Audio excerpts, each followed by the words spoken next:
মীন রাশি, মীন লগ্ন, পাইসিস সাইনের জাতক জাতিকাদের 2025 সালের ডিসেম্বর মাস অর্থাৎ বছরের অন্তিমতম মাস আপনাদের ক্ষেত্রে ঠিক কেমন অতিবাহিত হবে সে বিষয়ে প্রতিবেদনে আমরা বিস্তারিত আলোচনায় থাকব। আলোচনাটি অত্যন্ত গুরুত্বপূর্ণ হতে চলেছে। তার কারণ প্রথমত আপনাদের রাশির মালিক এবং আপনাদের কর্মস্থানের মালিক বৃহস্পতি, তিনি গুরুগ্রহ, তিনি বর্তমানে সুদীর্ঘ 12 বছর পর উচ্চস্থ হয়েছেন, অতিচারী হয়েছেন এবং বক্রিয় হয়েছেন নিজের নক্ষত্র পুনর্বসু নক্ষত্রে। আবার এ মাসেই কিন্তু তিনি বক্রিয় অবস্থাতেই রাশি পরিবর্তন করে আপনাদের সুখভাবে গোচর করে যাবেন। বর্তমানে শনির 7.5 দ্বিতীয় চরণ আপনাদের চলছে। শনি মহারাজ এতদিন বক্রী ছিলেন, কিন্তু বর্তমানে কিন্তু তিনি মার্গী হয়েছেন। বুধও কিন্তু বক্রী ছিল, বুধও কিন্তু মার্গী হয়েছে। আপনাদের ভাগ্যস্থানের মালিক মঙ্গল ভাগ্যস্থানেই কিন্তু গোচর করছেন এবং এ মাসে তিনি আপনাদের কর্মস্থানেও গোচর করবেন। বুধাদিত্য যোগ, লক্ষ্মীনারায়ণ রাজযোগ আমরা পরিলক্ষিত করতে চলেছি, চতুর্গ্রহী যোগও পরিলক্ষিত করব। স্কিপ না করে পুরোটাই শুনুন যদি ভিডিওটির প্রকৃত মর্মার্থ আপনারা উপলব্ধি করতে চান। আর পরিশেষে যেমন প্রতিকার নিয়ে আলোচনায় আমরা থাকি তেমনটি তো আছেই। আলোচনাটি ইন জেনারেল হবে, অর্থাৎ এই পৃথিবীতে যতজন মীন রাশির জাতক জাতিকা আছেন তাদের প্রত্যেকের জন্য এই আলোচনা। আর আমরা স্পেসিফিক ওয়েতে কিছুটা ক্ষেত্রে পূর্ব ভাদ্রপদ নক্ষত্র, উত্তর ভাদ্রপদ নক্ষত্র বা রেবতী নক্ষত্রে যারা জন্মেছেন মীন রাশির জাতক জাতিকাদের মধ্যে, তাদের জন্য আলাদা করে নক্ষত্রগত আলোচনাতেও থাকতে চলেছি। আপনারা যদি চান আপনাদের ব্যক্তিগত জন্মছকের সাথে সাথে বর্তমান ট্রানজিটের চার্টকে একসাথে কম্বাইন করিয়ে 100% অথেন্টিক পার্সোনাল বা ব্যক্তিগত গণনা এনি টাইম আমাদের দ্বারাই করাতেই পারেন। এর জন্য স্ক্রিনে আমরা নাম্বার দিয়ে থাকি। শনিবার রবিবার অফিসে এসে ফেস টু ফেস সাক্ষাৎ করতে পারেন, অথবা যে কোনো দিন আপনারা বাই ফোন কনসালটেন্সি গ্রহণ করতেই পারেন। তো চলুন আলোচনায় প্রবেশ করা যাক। মীন রাশি, মীন লগ্ন, পাইসিস সাইনের জাতক জাতিকারা কালপুরুষের রাশিচক্র অনুযায়ী আপনারা দ্বাদশতম বা অন্তিমতম রাশির আন্ডারে পড়েন। আপনাদের রাশির মালিককে বৃহস্পতি। আর স্ক্রিনে আপনারা যে চার্টটি দেখতে পাচ্ছেন এটি মীন রাশির জাতক জাতিকাদের 2025 সালের 1 ডিসেম্বর আপনাদের গ্রহগত গোচরের ছক ঠিক এমনটিই কিন্তু দেখাবে। ফার্স্ট হাউস যেখানে 12 লেখা আছে গুলিয়ে ফেলবেন না, এটিই কিন্তু আপনাদের ফার্স্ট হাউস, যেখানে শনি মহারাজ বসে আছেন। তিনি বর্তমানে পূর্ব ভাদ্রপদ নক্ষত্রে গুরুর নক্ষত্রে গোচর করছেন এবং তিনি মার্গী অবস্থানেই আছেন। গুরু বৃহস্পতিও আপনাদের ত্রিকোণভাবে গোচর করছেন। তিনি অতিচারী উচ্চস্থ এবং বক্রী হয়েছেন নিজের নক্ষত্র পুনর্বসুতে। ডিসেম্বর মাসের 5 তারিখে তিনি রাশি পরিবর্তন করে আপনাদের সুখভাবে গোচর করে যাবেন। জুপিটার রেট্রোগ্রেডই কিন্তু থাকতে চলেছে পুরো মাসটি জুড়ে এবং অতিচারীও থাকবে। কেতু পূর্ব ফাল্গুনী নক্ষত্রে আপনাদের অগ্রিণ শত্রুরভাবে গোচর করছে। বুধ কিন্তু এতদিন বক্রী ছিলেন, তিনি এবার মার্গী হয়েছেন, অষ্টমভাবে তিনি থাকছেন। 6 তারিখে কিন্তু বুধ রাশি পরিবর্তন করে আপনাদের ভাগ্যস্থানে সূর্য মঙ্গল শুক্রের সাথে সংযুক্ত হয়ে চতুর্গ্রহী যোগ, বুধাদিত্য যোগ, লক্ষ্মীনারায়ণ রাজযোগও তৈরি করবে। আর মঙ্গল কিন্তু আপনাদের ভাগ্যপতি ভাগ্যস্থানেই থাকছেন 7 তারিখ পর্যন্ত। 7 তারিখের পর মঙ্গল আপনাদের কর্মস্থানে গোচর করে যাবে। আর 16 তারিখে কিন্তু সূর্য আপনাদের কর্মস্থানে গোচর করে ধনু সংক্রান্তি ঘটাবে। শুক্রও কিন্তু 20 তারিখে রাশি পরিবর্তন করে আপনাদের কর্মস্থানে গোচর করে যাবে। বুধও 29 তারিখে রাশি পরিবর্তন করে আপনাদের কর্মস্থানে গোচর করে যাবে। তাহলে আপনাদের কর্মস্থানে আবার কিন্তু চতুর্গ্রহী যোগ আমরা পরিলক্ষিত করব। আর রাহু বর্তমানে নিজের নক্ষত্র শতবিশা নক্ষত্রে গোচর করছেন আপনাদের 12th হাউস মোক্ষের ভাব বা ব্যয়ের ভাবে। প্রথমেই আপনাদেরকে বলবো, অনেক মীন রাশির জাতক জাতিকাদের কিন্তু শরীর স্বাস্থ্যের অবনতি আমরা পরিলক্ষিত করেছি, মস্তিষ্কের বিভ্রাট আমরা পরিলক্ষিত করেছি। কাছের মানুষজনদের তরফ থেকে হয়তো ধোঁকা পেয়েছেন, অথবা যার কাছ থেকে যতটা আশা করেছিলেন আপনারা ততটা হয়তো প্রাপ্তি করতে পারেননি। যদি 4-5 মাস পিছিয়ে গিয়ে আপনারা দেখেন এর মধ্যে কিছু কিছু জিনিস আপনাদের সাথে মিলতে পারে। আপনার থেকে বয়সে ছোট কোনো ব্যক্তিবর্গ, তার থেকে যে আশা আপনারা করেছিলেন সেই প্রাপ্তি আপনারা করে উঠতে পারেননি। বিবাহিত জীবনে বাধা বিপত্তি কলহ হয়তো বেড়েছে, অথবা যারা বিবাহের কথা ভাবছিলেন অবিবাহিত, তারা বিবাহের দোরগোড়ায় এসেও বিয়েটা করে উঠতে পারছেন না, বা বিবাহ হয়তো আপনাদের সম্পূর্ণ হচ্ছে না। অথবা শিক্ষার ক্ষেত্রে বিভিন্ন, বিশেষ করে যারা এইচএস লেভেলে পড়াশুনো করছেন তাদের কনসেন্ট্রেশন পাওয়ার হয়তো ল্যাক করে যাচ্ছিল। কাজের জায়গায় আপনি যতটা কর্ম করছিলেন সেই অনুযায়ী ফলাফল আপনি প্রাপ্তি করতে হয়তো পারছিলেন না, বা যে যোগ্য সম্মানের আপনি প্রাপক আপনি সেটি হয়তো পেয়ে উঠছিলেন না, বা আপনার করা কর্মের কৃতিত্ব হয়তো অন্য কেউ নিয়ে চলে যাচ্ছিল।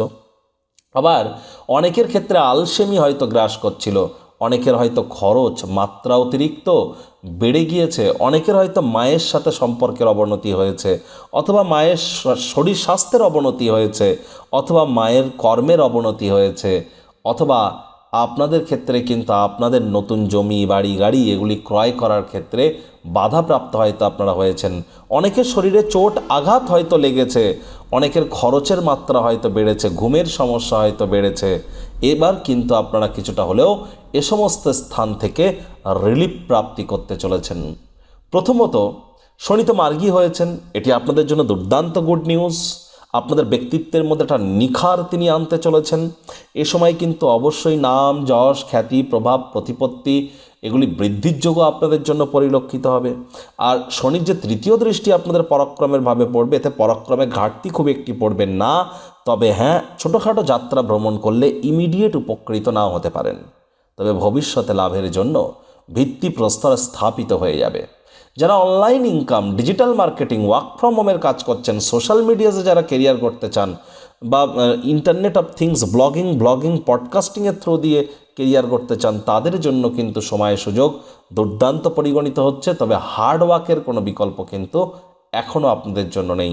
আর শনির কিন্তু পূর্ণ দৃষ্টি থাকবে আপনাদের পার্টনারশিপের হাউসে, তাহলে সকল প্রকার পার্টনারশিপ থেকে আপনাদেরকে কিন্তু এখনও বিরত থাকতে হবে। যারা অবিবাহিত আছেন, বিবাহের যোগ তো তৈরি হবে, তবে সেটি কতটা আর কি আপনাদের বিবাহের লগ্ন পর্যন্ত পৌঁছে যাবে সে বিষয়ে কিন্তু কিছু সন্দেহ আছে।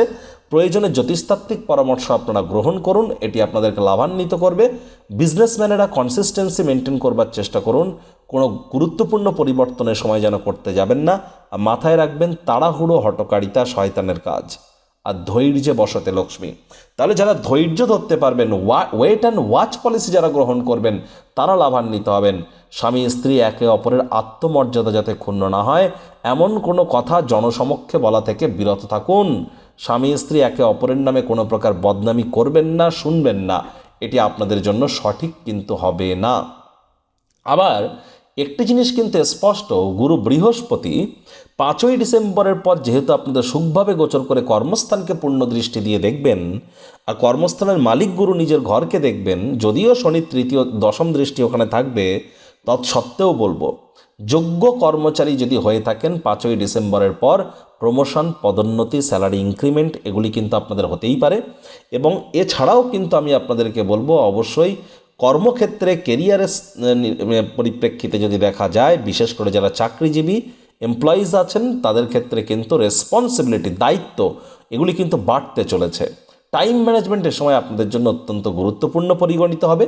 যারা বিশেষ করে টিচিং প্রফেশন বা টিচার প্রফেসর আছেন, banking sector, financial sector, travel tourism ইন্ডাস্ট্রিতে আছেন, এক্সপোর্ট ইম্পোর্টের কাজবাজ করেন, তাদের জন্যও কিন্তু সময় সুযোগ দুর্দান্ত পরিগণিত হচ্ছে। ইভেন যারা মঙ্গলের sector, IT sector, real estate, army, police, defence, automobile industry, pharmaceutical industry বা স্পোর্টস ইন্ডাস্ট্রি, নেটওয়ার্কিং, মার্কেটিং, সেলসের কাজ, ম্যানুফ্যাকচারিংয়ের কাজ যারা করেন, যারা আর্টিফিশিয়াল ইন্টেলিজেন্সের কাজ করছেন, বা Venus related industry, fashion, photography, modelling, news media, entertainment, jewellery, garments বা ক্রিয়েটিভ ইন্ডাস্ট্রি, অভিনেতা অভিনেত্রী যারা আছেন, বা যারা বিশেষ করে মহিলাদের গার্মেন্টস, ইন্টেরিয়ার ডেকোরেশন, ডিজাইনিং বা রেস্তোরাঁ, হোটেল, পারফিউম, বডি স্প্রে বা ল্যাভিশ লাইফস্টাইল বা লাক্সারি আইটেমসের সাথে যুক্ত এমন কোনো ইন্ডাস্ট্রিতে যারা কাজ করেন, তাদের জন্যও কিন্তু সময় সুযোগ দুর্দান্ত পরিগণিত হচ্ছে। এ বিষয়ে কোনো সন্দেহের অবকাশ নেই।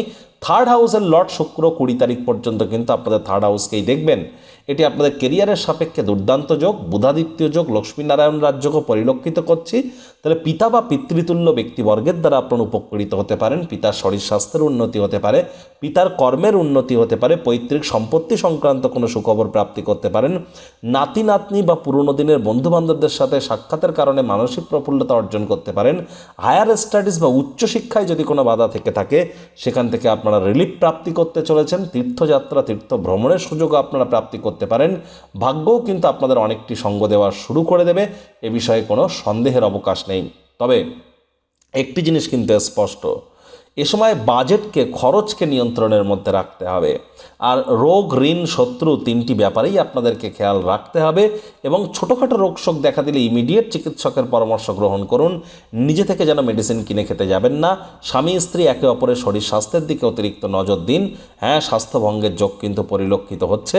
মামা মাতামহ মাতৃকুলের সাথে অহেতুক তর্ক বিতর্ক বা ডিট্যাচমেন্টের দিকে যেন এগিয়ে যাবেন না।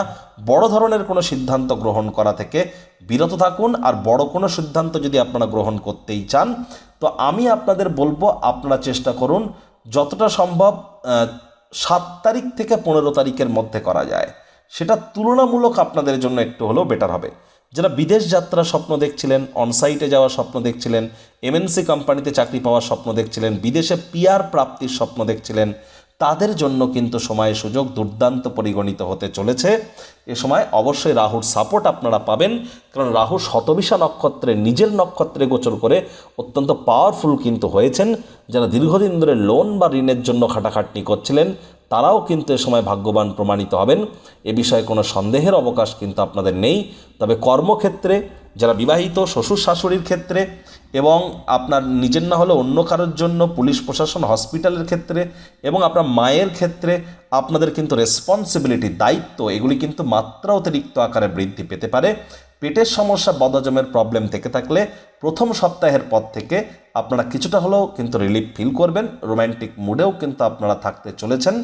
আর এ সময় যতটা সম্ভব চেষ্টা করা উচিত ওয়েট অ্যান্ড ওয়াচ পলিসি গ্রহণ করা। যারা বিজনেসম্যান আছেন তাদেরকে বলছি, সরকারি চাকরিজীবী, রাজনীতিবিদ, নেতা, মন্ত্রী যারা আছেন তাদের জন্য তুলনামূলক সময় কিন্তু এবার একটু হলেও বেটার পরিগণিত হচ্ছে। যারা পূর্ব ভাদ্রপদ নক্ষত্রের জাতক জাতিকা, তাদের কর্মক্ষেত্রে নতুন নতুন উপলব্ধি আপনারা হাসিল করতে চলেছেন। আর এ সময় কিন্তু অবশ্যই বাজেটের দিকে একটু নিয়ন্ত্রণ রাখুন, খরচের দিকে একটু নিয়ন্ত্রণ রাখুন, সাবধানে গাড়ি ঘোড়া চালান, শ্বশুরবাড়ির সাথে সুসম্পর্ক বজায় রাখুন। যারা উত্তর ভাদ্রপদ নক্ষত্রের জাতক জাতিকা, নাম যশ খ্যাতি প্রভাব প্রতিপত্তি বাড়তে পারে। তবে দাম্পত্য জীবনে কলহের ব্যাপারটিতে আপনাদেরকে এখনও নজর রাখতে হবে, আলসেমি করলেই কিন্তু ক্ষতি। রেবতী নক্ষত্রের জাতক জাতিকাদের মাসের সেকেন্ড হাফটি আপনাদের জন্য দুর্দান্ত পরিগণিত হচ্ছে। আপনাদের ভাগ্যের সঙ্গ আপনারা প্রাপ্তি অবশ্যই করতে পারেন, এ বিষয়ে কোনো সন্দেহের অবকাশ কিন্তু নেই। একই সাথে আপনারা অবশ্যই লাভান্বিত হবেন। সরকারি চাকরিজীবী যারা আছেন বা ভেনাস রিলেটেড ইন্ডাস্ট্রিতে যারা কাজ করেন, পলিটিশিয়ান, নেতা মন্ত্রী যারা আছেন, তাদের জন্যও কিন্তু সময় সুযোগ দুর্দান্ত পরিগণিত হচ্ছে। আর যাদের ড্রাইভার নাম্বার 4, 7 অথবা 8, বুঝবেন কি করে? দেখুন, নিউমোরোলজি বা সংখ্যাতত্ত্ববিদ্যা অনুযায়ী 4 মানে রাহু, 7 মানে কেতু, 8 মানে শনি। আর আপনার যদি যে কোনো মাস বা যে কোনো বছরের 4, 13, 22 বা 31 তারিখে জন্ম হয়, আপনার ড্রাইভার নাম্বার 4। 7, 16, 25 তারিখে জন্ম হলে আপনার ড্রাইভার নাম্বার 7। 8, 17, 26 তারিখে জন্মগ্রহণ করলে আপনার ড্রাইভার নাম্বার 8। তাহলে ইমিডিয়েট জ্যোতিষতাত্ত্বিক পরামর্শ নিন। প্রথমত 7.5 তো চলছে। দ্বিতীয় কথা হচ্ছে, এবছরকে ধরে আগত আরও যে 3টি বছর আপনার মিত্র গ্রহের কিন্তু নয়। তাহলে ইমিডিয়েট জ্যোতিষতাত্ত্বিক পরামর্শ গ্রহণ করা আপনাদের জন্য খুবই গুরুত্বপূর্ণ হবে। প্রতিকার স্বরূপ আলোচনা করতে গিয়ে আপনাদেরকে বলবো, স্ক্রিনে আপনারা দেখতে পাচ্ছেন বৃহস্পতির বীজ মন্ত্র ওম গ্রাং গ্রিং গ্রং স গুরবে নমঃ। সকাল দুপুর সন্ধ্যা 3 বেলা মিলিয়ে 108 বার বা 3 বেলা 108 বার করে জপ করুন। এটি আপনাদেরকে বহুলাংশ উপকৃত করতে চলেছে। রাশি লগ্নের আপনাদের মালিকই কিন্তু বৃহস্পতি। তাহলে বৃহস্পতি কে? দেবগুরু, দেবতাদের গুরুদেব। আপনাদের মধ্যে যারা এখনও দীক্ষা নেননি, তাদের উন্নতি কিন্তু রোলার কোস্টার হবে, অর্থাৎ কয়েক বছর ভালো যাবে, কয়েক বছর আবার খারাপ যাবে। স্মুথ রাইডিং কিন্তু হবে না। দীক্ষা আপনাদেরকে গ্রহণ করতেই হবে। জন্মগুরু, শিক্ষাগুরু, দীক্ষাগুরু, এই 3 গুরুর প্রাপ্তিতেই আমাদের জীবন ধন্য ধন্য হয়ে ওঠে। আর বৃহস্পতি কিন্তু বক্রী হয়েছেন, এটা বড় কথা না। বৃহস্পতি অতিচারী হয়েছেন, আর একটানা 7.5 বছরের জন্য তিনি অতিচারী থাকবেন। এর ফলাফল কি হতে পারে আমরা কিন্তু মীন রাশির জাতক জাতিকাদের জন্য স্পেশালি বৃহস্পতি ওরিয়েন্টেড ভিডিও চ্যানেলে আপলোড করেছি, সময় সুযোগ বুঝে দেখে নিন আপনারা। আর এখানে লিঙ্কও আপনারা পেয়ে যাচ্ছেন, এখান থেকেও ডাইরেক্ট আপনারা চলে যেতে পারেন। আর এর সাথে সাথে আপনাদেরকে বলবো, তারাই প্রোটেকশানে থাকবেন যারা দীক্ষিত আছেন। বৃহস্পতিবার সাত্ত্বিক জীবনযাপন গ্রহণ করুন। আর বৃহস্পতিবার হলুদ রঙের বস্ত্র সামগ্রীর প্রয়োগ বৃদ্ধি করুন। তবে বৃহস্পতিবার করে কাউকে যেন আপনি, বৃহস্পতিবার নয়, ওভারঅল কোনো দিনই কাউকে হলুদ রঙের বস্ত্র সামগ্রী দান বা গিফট যেন করবেন না। ইয়েলো কালারটিকে গিফটিংয়ের ক্ষেত্রে আপনারা অ্যাভয়েড করবার চেষ্টা করুন। বাড়ির উত্তর পূর্ব কোণ, ঈশান কোণকে পরিষ্কার পরিচ্ছন্ন রাখুন এবং সেখানে যতটা সম্ভব তামার, পিতলের, মাটির বা কাচের পাত্রে জল রাখুন। রেগুলার চেঞ্জ করে দিন। মাছের অ্যাকোয়ারিয়ামও আপনারা রাখতে পারেন। আর এর সাথে সাথে 7.5 যেহেতু আপনাদের চলছে, হাইজিন মেনটেন করুন, ধর্মপ্রাণ হন, বাসি খাদ্য খাবার খাবেন না, কর্মনিষ্ঠ হতে হবে, টাইম বাউন্ডিং হয়ে চলতে হবে, মাতৃভক্ত হতে হবে। এগুলো যদি আপনারা করতে পারেন, জন্মচক্রে শনি যতই খারাপ পজিশনে থাকুক না কেন, তৎসত্ত্বেও সফলতা আপনারা অবশ্যই প্রাপ্তি করবেন। বয়োজ্যেষ্ঠ, সিনিয়র সিটিজেন, লেবার সম্প্রদায়ের ব্যক্তিবর্গদের সাথে হৃদ্যতাপূর্ণ সম্পর্ক বজায় রাখলে সোনায় সোহাগা। তো বন্ধুরা, প্রতিবেদনটি আপনাদের ঠিক কেমন লাগলো, আপনাদের সুচিন্তিত মতামত আশা করি আপনারা নিচের কমেন্ট বক্সে লিখে জানাবেন। ভালো লাগলে একটি লাইক করতে ভুলবেন না। এই আশা রেখে আমি আমার বাণীকে এখানেই বিরাম প্রদান করছি।